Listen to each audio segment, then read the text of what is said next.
Let's talk about implies vs equivalent and their uses in math.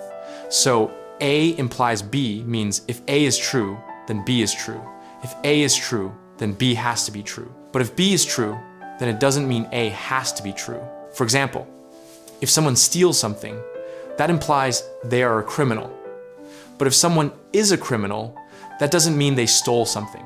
They could commit another crime. They could steal something though, but being a criminal doesn't guarantee that they stole something. On the other hand, A is equivalent to B means that if A is true, B is true, and if B is true, then A is true. They are both linked. For example, being an atheist is equivalent to not believing in God. So if someone is an atheist, it is equivalent to saying that they do not believe in God.